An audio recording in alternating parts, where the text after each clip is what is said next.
ನಿಮಗೆ ಈಗಾಗಲೇ ಹೇಳಿದಂತೆ ಕಂಪ್ಯೂಟರ್ ಅನ್ನ ಕಂಡುಹಿಡಿದವರು ಯಾರು ಫಸ್ಟ್? ಯಾರು? Charles Babbage. ಯಾರು? ಇದೇನು? ಸಿಪಿಯು.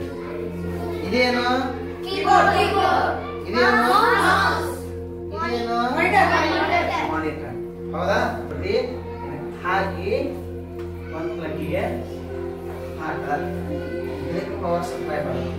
ನೆಕ್ಸ್ಟ್ ಈ ಸಿಪಿಯು ಇರುತ್ತಲ್ಲ, ಸಿಪಿಯುಗೂ ಕೂಡ ಒಂದು ಕೇಬಲ್ ಇರ್ತದೆ.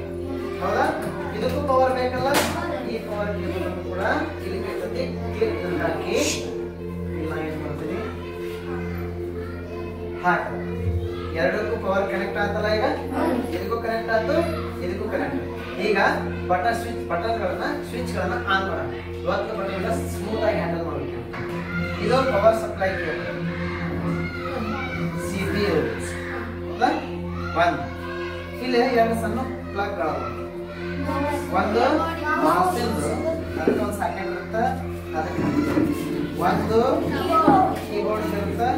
ಕೀಬೋರ್ಡ್ ಹಾಕಿದ್ರಲ್ಲ, ಕಾಣುತ್ತಲ್ಲ. ಸರಿ, ಇಲ್ಲೊಂದು ಸ್ಪೆಷಲ್ ಕೇಬಲ್ ಐತಿ. ಏನಿದ? Data cable.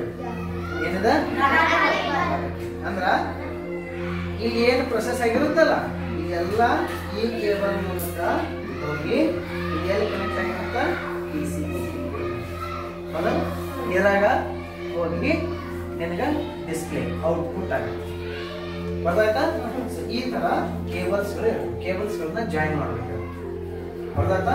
So power cables, data cables, function cables. ಬರ್ದಾಯ್ತಾ? ಇದು ಇಷ್ಟು ಕಂಪ್ಯೂಟರ್ನ ಜೋಡಿಸೋ ವಿಧಾನ ಫಸ್ಟ್ ಕಲ್ತ್ಕೊಳ್ಳಿ. ಏನದ? ಕೀಬೋರ್ಡ್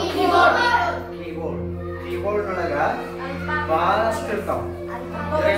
ನಾಲ್ಕು ಪಾರ್ಟ್ಸ್ ಇರ್ತಾವ. ಒಂದೇದು ಅಲ್ಫಾಬೆಟ್ ಕೀಸ್,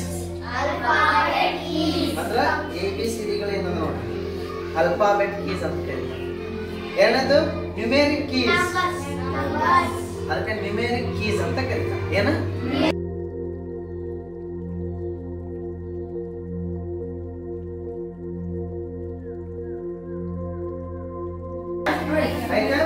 ಒಂದೇ ಬರಲಿನಿಂದ ಈ ಬರಲ ಒಬ್ಬರು F2 ಕೀನ ಪ್ರೆಸ್ ಮಾಡಿ F2 ಕೀ. ಎಸ್ ಎಸ್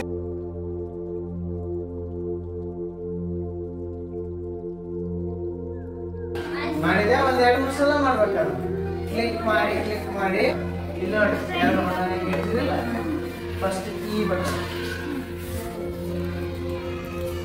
ಇಲ್ಲ ಇಲ್ಲಿ ನೋಡ, ಅಲ್ಲಿ ನೋಡೋದಲ್ಲ, ಇಲ್ಲಿ ನೋಡು. ಈ ತರ ಹೊತ್ತಿದೆ, ಹಿಂಗ್ ಹೊತ್ತಿಂದ ಈ ಬಳ್ಳಿ ಇಲ್ಲೇ ಅದನ್ನ ಇಲ್ಲಿ ತಂದು ರಿಫ್ರೆಶ್, ಈ ತರ ರಿಫ್ರೆಶ್ ಮಾಡಬೇಕು. ಮಾಡಿದೆ ಇದು ಒಂದ್ 2-3 ಸಲ ರಿಫ್ರೆಶ್ ಮಾಡಿ ಆ ತರ ಮಾಡ್ಬೇಕು. ಮಾಡಿದೆ ಏನು ಹೇಳಿ ಮಾಡಿ ರಿಫ್ರೆಶ್ ಮಾಡಿದ್ಯಾ? ಮಾಡಿ ನೋಡ. ರೈಟ್, ನೀ ಮಾಡಿ ರಿಫ್ರೆಶ್ ಮಾಡಿ.